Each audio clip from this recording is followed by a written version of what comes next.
Dia tidak boleh tahu aku mencintai dia. Karya Vira Savitri. 1.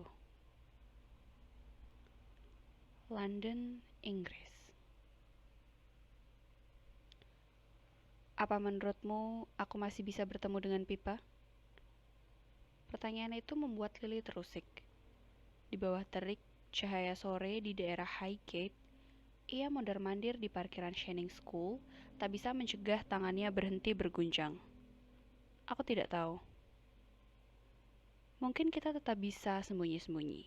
Kau menjemputnya, lalu mengantarnya ke tempat biasa, atau ke bengkel. Kubilang aku tidak tahu. Sergahnya, menghentikan kalimat Hughes sekaligus membuat laki-laki itu tertegun. Lilian benci merasa tertekan. Hughes tahu itu. Tapi kenapa ia masih menekannya? Sadar tingkahnya menjadi perhatian pejalan kaki yang melintas, Lily mencoba meluruskan ikatan-ikatan kusut yang mengimpit lehernya dengan berusaha rileks. Merasa lebih baik sekarang? Lily berpaling, menyembunyikan wajah di balik topi floppy lebarnya. Ia enggan mengakui emosi hampir mengambil alih dirinya. Aku hanya takut kalau dia tahu aku masih membiarkanmu berkeliaran di sekitar Pipa. Dia tidak akan tahu, balas Hughes, meraih tubuh rampingnya yang menggigil. Bersikaplah biasa saja. Kita sering melakukan ini sebelumnya. Pipa pun sudah mengerti kondisi ini. Tapi bagaimana kalau dia tahu? Tuntut Lily melepaskan diri dari dekapan laki-laki itu. Ia melipat tangan, menatap sekolah bercorak klasik di seberangnya tanpa benar-benar mengamati. Dia akan membenciku. Dia tidak akan membencimu. Lily mengernyit. Kau tahu seperti apa dia? Aku mengenalnya. Karena itu, aku tahu dia tidak akan membencimu. Hibur Hughes menenangkan. Lagi pula, bagaimana mungkin dia membenci saudara perempuannya sendiri? Daniel tidak akan melakukannya. Sedan hitam melaju memecah kerumunan penumpang yang menyeberang ke parkiran London City Airport. Sambil melintas di terminal utama bernuansa biru, kaki si pengemudi enggan menjauh dari rem melihat banyaknya orang di balik dinding-dinding kaca bangunan beratap datar di sebelahnya. Adalah George Wayne. Pria beruban itu menyetir sambil menyeka keringat yang mengucur dari pelipisnya. Jangan buat ia mengingat bagaimana melewati kemacetan tadi. Paru-parunya seperti disiram air panas, mengingat betapa buru-burunya ia meninggalkan kantor. Ia tidak boleh terlambat. Semalam Henry bilang akan menjemput sang kakak di bandara, tetapi 5 menit lalu ia malah menyuruh George.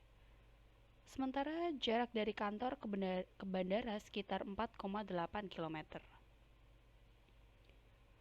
Ia mengembuskan napas mengingat sosok yang dijemputnya siang ini. Siapa lagi kalau bukan Daniel Han, putra sulung Tony, atasan George sebelumnya.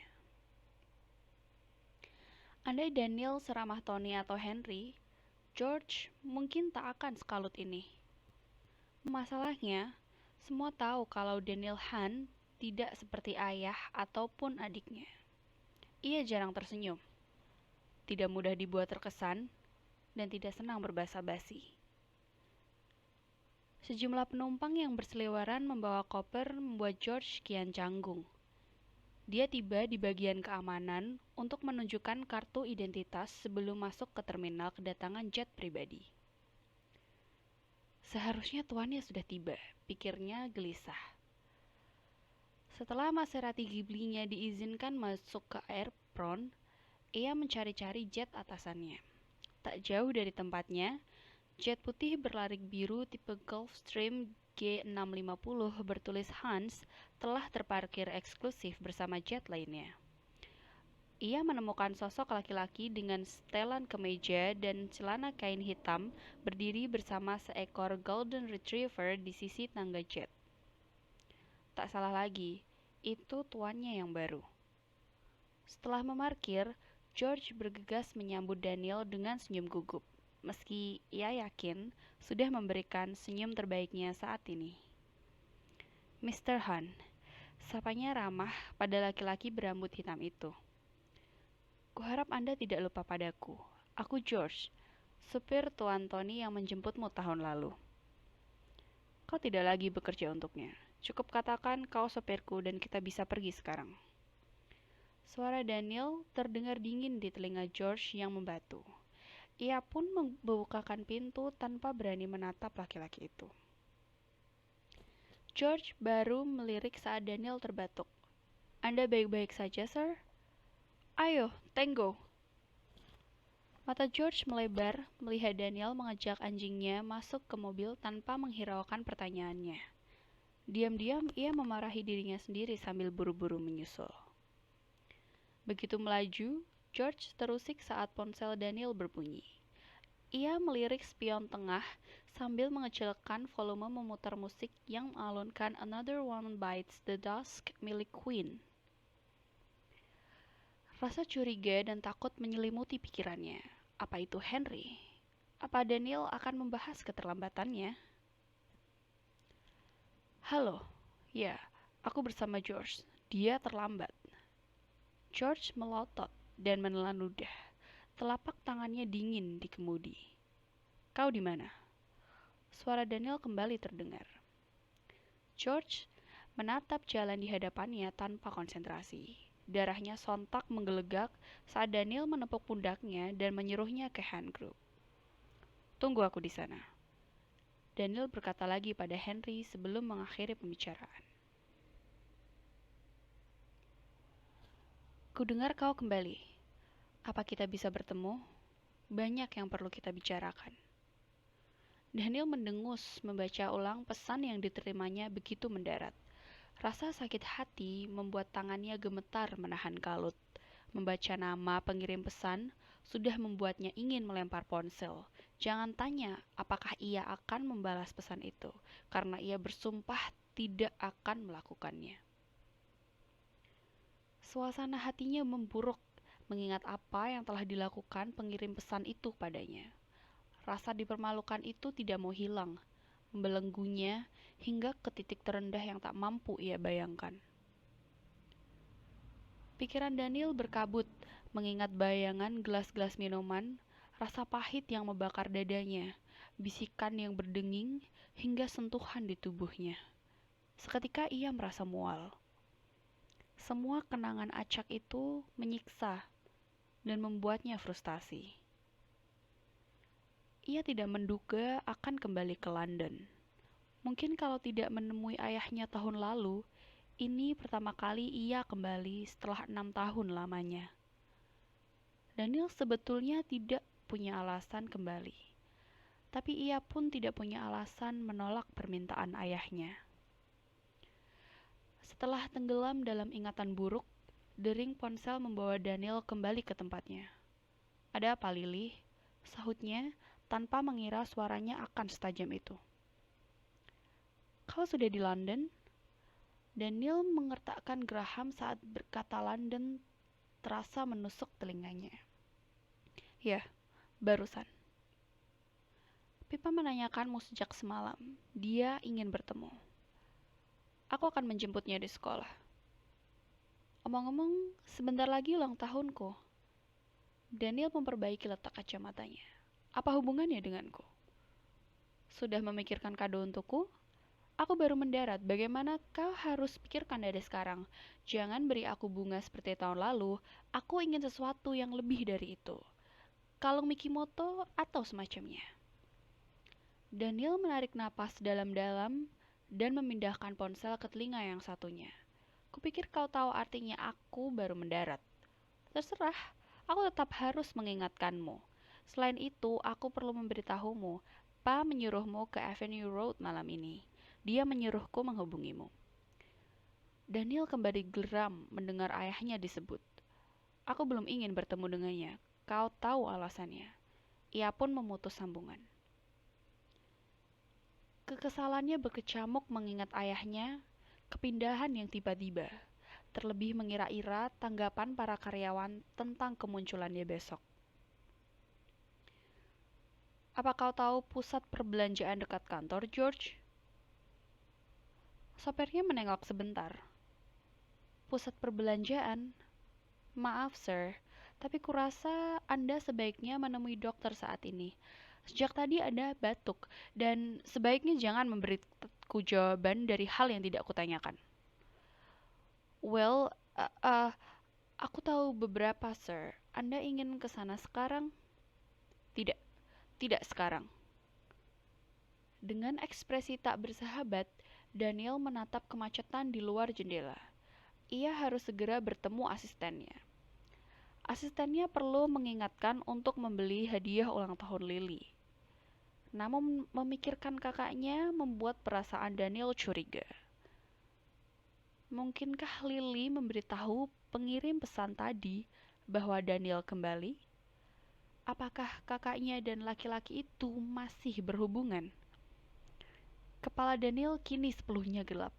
Ia tidak ingin berpikiran buruk pada Lily, tapi cukup waspada dengan sejumlah prasangka yang bercokol di hatinya. Ella? Eleanor yang terkesiap mengangkat wajah dan langsung menatap temannya. Oh, Kate, sahutnya kaget. Aku tidak melihatmu datang. Tambahnya terlambat. Kate Mulligan menyipit di balik kacamatanya. Kau melamun. Kenapa? Jangan bilang karena musisi idolamu akan menikah tahun ini. Oh, well, kau tahu, Liam Sparks akan menikahi pelukis. Seharusnya aku menjadi pelukis dulu. Kate lantas tertawa. Hei, ini jam istirahat. Kupikir kau di kafetaria karena tidak membalas pesanku. Eleanor meringis melihat arlojinya. Aku belum melihat ponselku. Apa ada masalah? Kau sepertinya banyak pikiran, kata Kate bingung. Sesaat pikiran Eleanor tersita ke undangan reuni SMA yang tiba pagi ini di mejanya. Mendadak kerongkongannya seperti menelan batu. Kata, dalam kutip, reuni mengundang gelinyar asing di dadanya. Tentu saja ini bukan tentang reuni, tapi... Kau melamun lagi. Pandangan Kate berubah curiga. Eleanor mengalihkan percakapan. Aku berharap pengganti Tony tiba 1 atau 2 bulan lagi. Perusahaan sebesar Han Group mustahil membiarkan kantor tanpa pemimpin selama itu. Lagi pula, ini perusahaan keluarga. Kalau tidak dipimpin keturunannya, Tony pasti menunjuk orang kepercayaannya, seperti Murphy. Aku suka Murphy, dia merangkul semuanya. Kau bilang begitu karena dia atasanmu. Plus, kau pecinta pria berumur. Kate merengut. Kita sedang membicarakan MD Han Group, bukan perusahaan ecek-ecek, Ella. Tony tidak akan mencari orang luar. Eleanor tidak meragukan pendapat temannya tentang kantor mereka. Han Group memang bukan perusahaan ecek-ecek, tapi perusahaan multibisnis sekaligus anak perusahaan Han.co yang berasal dari Korea Selatan. Berbeda dengan Han.co yang bergerak di industri material bangunan, Han Group membawahi sejumlah cabang, di antaranya Klik Han yang merupakan perusahaan retail perabot rumah tangga, lalu Han Entertainment, label rekaman raksasa yang berbasis di Seoul, serta Han's Wholesale yang memproduksi makanan dan minuman serta kebutuhan hidup sehari-hari lainnya. Bagaimana kalau Tony menunjuk anaknya? Kate menatapnya agak sinis. Kau asisten Tony, seharusnya kau lebih tahu. Aku tidak tahu Tony mengundurkan diri kemarin. Semuanya mendadak, semua dirahasiakan. Dan aku bukan penggosip seperti Holly. Kalau Tony tidak bilang apa-apa, aku tidak akan bertanya. Kuharap Tony tidak digantikan anaknya. Memangnya kenapa? Eleanor mengamati Kate dengan curiga. Blimey, jangan bilang kau selingkuh dengan Murphy. Kate memberengut. Aku tidak tahu kau bisa menjadi sangat menyebalkan. Mungkin Murphy kandidat terbaik, tapi aku tidak tahu alasannya. Tony menaruh piano di ruangannya. Setauku, Murphy tidak bisa bermain piano. Kilas kaget tampak di mata biru Kate. Piano? Piano itu tiba pagi ini. Aku pernah melihat Lily bermain piano di residen dan dia profesional. Semua anak Tony pandai bermain piano, tapi kuharap kau benar. Aku yakin Lily mampu mengelola hand group seperti Kate menggeleng dan tersenyum pahit. Lupakan saja, pasti berat untukmu. Bos perempuan biasanya penuntut. Eleanor meringis. Selama hampir 2 tahun bekerja di hand group, ia tidak mengenal anak Tony selain Lily. Lily tidak pernah menunjukkan sikap bersahabat. Lily tidak menyukaiku. Jangan khawatir, dia tidak menyukai siapapun. Omong-omong, apa itu? Eleanor mengikuti arah mata Kate kemudian terenyak. Oh, ini bukan apa-apa. Belum sempat menyimpan kelaci, tangan Kate sudah merebut dan membolak-balik undangan itu. Undangan reuni SMA? Kate memperbaiki letak kacamatanya, lalu menatap Eleanor. Masih 3 bulan lagi. Aku tidak akan datang, cetus Eleanor, kelewat cepat. Temanku tidak banyak. Kate mengamati dengan sorot menuding. Apa kau berusaha menghindari seseorang di masa lalumu, Ella? Apa? Aku tidak. Eleanor tidak bisa mencegah sesak di dadanya, terutama saat pertanyaan itu memanggil satu nama di kepalanya. Samuel Parker. Nama laki-laki itu masih membuat ulu hatinya nyeri. Ada seseorang, dulu, desis Eleanor, tercabik antara kesal dan goyah. Seseorang? Sedikit lebih memaksa, Kate mencondongkan badan. Apakah dia kekasihmu? Mantan kekasihku. Ia mengenyahkan nyeri di dadanya. 12 tahun ia bertahan, menolak mengingat Samuel, menghindar setiap seseorang mengungkit nama laki-laki itu, berpikir dirinya telah sembuh sepenuhnya dari rasa kehilangan dengan melakukannya.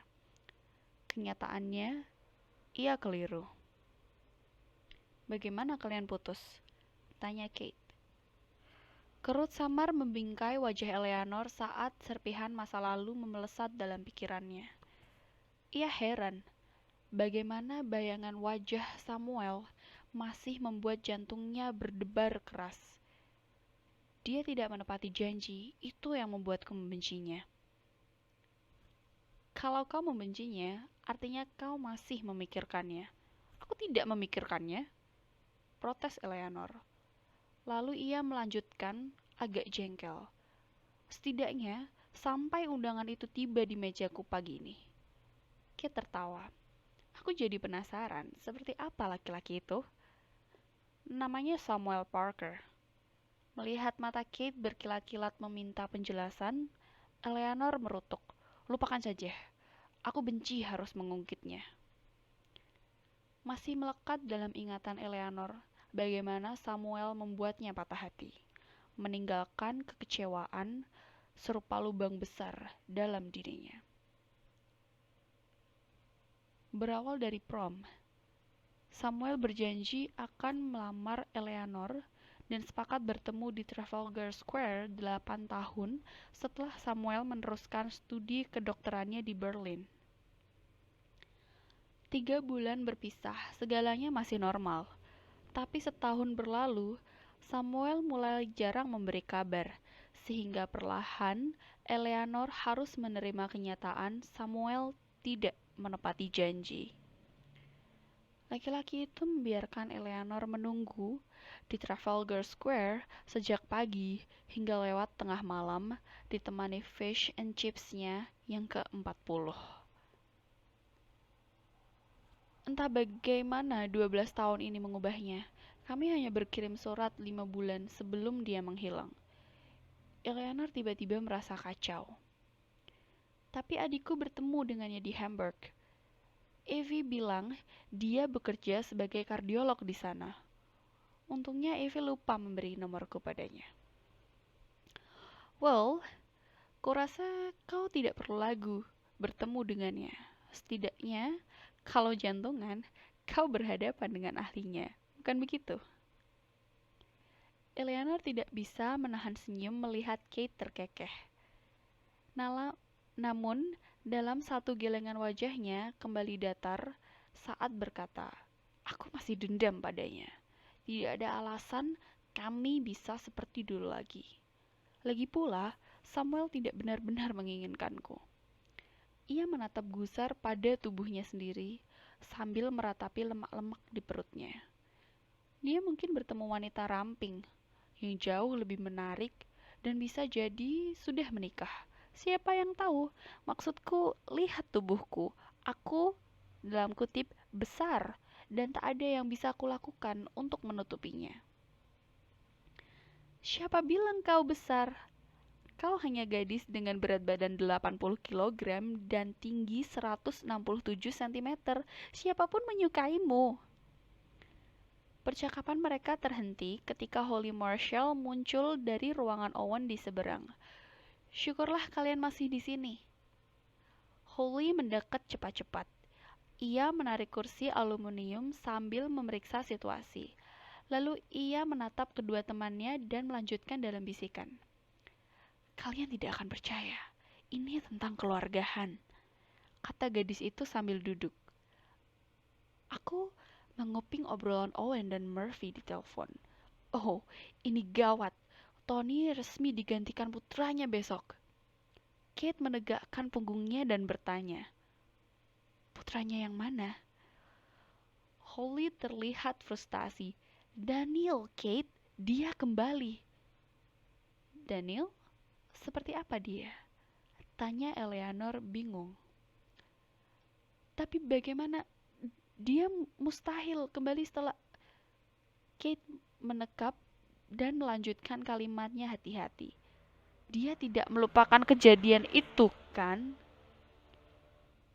Kejadian apa? Apa ini tentang Daniel? Holly merenung. Rupanya rumor tahun lalu benar. Murphy ke Seoul dan Daniel kembali. Mereka sudah mengaturnya, kejar Kate. Memangnya kenapa Daniel Han ini? Tanya Eleanor untuk ketiga kalinya. Ia menerima tatapan aneh kedua temannya. Kate pun bercerita. Dia MD selama 4 tahun sebelum Tony tinggal di Carlton House Terrace. Penthouse, begitu semua menyebutnya. Dia penuh misteri, rumit dan berjarak, tapi berdedikasi dan profesional. Sikap dinginnya membuat siapapun tidak pernah merasa aman. Aku bahkan menelan penenang sebelum menemui Murphy ke ruangannya. Takut dia menemukan kesalahan lalu menyingkirkanku. Eleanor mengernyit. Tapi dia tidak bisa memecatmu begitu saja. Oh, dia bisa melakukan segalanya. Dia bahkan menjebloskan iparnya ke penjara, suami Lily. Cerita Holly dalam amarah yang kentara. Dan aku tidak ingin menakutimu. Tapi 4 asistennya bahkan mengundurkan diri. Eleanor mencibir. Bagaimana mungkin? Holly berharap penjelasannya tidak menakutinya. Seharusnya gadis itu diam saja, pikirnya gusar. Salah satu asistennya, Leslie, cukup lama bersamanya, tapi akhirnya menyerah. Aku yakin dia dan yang lain mengundurkan diri karena sikap Daniel yang berjarak, agak sinis, dan sulit dipuaskan. Tipikal orang kaya kebanyakan. Jadi kalian sudah tahu Daniel akan datang. Suara pria di seberang mengalihkan perhatian Eleanor dan yang lain. Owen Graham mendekat dan menatap mereka satu persatu. Dia belum mau menandatangani kontrak. Kenapa? Apa kau dekat dengannya? Tanya Eleanor langsung. Laki-laki jangkung berpangkas cepak dengan janggut tipis itu tersenyum. Kami tidak sedekat yang kau pikir. Dia menjaga jarak dengan siapapun. Penjelasan Associate Director Han Group sekaligus atasan Holly Marshall itu tidak membuat Eleanor puas. Kecemasan merambat dari tulang punggungnya, sementara ia bertahan dalam posisinya selama entah berapa lama. Kalau begitu, selamat untukmu. Suara Holly membuatnya menoleh. Dilihatnya gadis itu berbicara pada Owen. Meski belum resmi, kepindahan Murphy tentu menjadikanmu Vice President. Lalu siapa yang akan mengisi posisimu? Tanya Eleanor. Owen menatapnya. Posisi AD masih kosong. Kate memekik senang. Syukurlah. Itu artinya aku tidak perlu bertemu muka dengan Daniel dalam waktu dekat. Daniel menyerang siapapun yang menonjolkan diri, jadi tetaplah berjarak. Terutama kau, Ella. Besok laki-laki itu resmi menjadi atasanmu. Tapi aku tahu, kau bisa menghadapinya dengan santai, seperti biasa. Kalimat Owen kembali membuat sekujur tubuh Eleanor tegang. Nada riang tidak terdeteksi dalam suara laki-laki itu, meski jelas ia meminta Eleanor untuk santai. Eleanor mendengar Holly berbisik pada Kate di sebelahnya, terang-terangan mengutuk kemunculan Daniel, membicarakan sikap arogan laki-laki itu, seakan Han Group berada dalam cengkraman malaikat maut.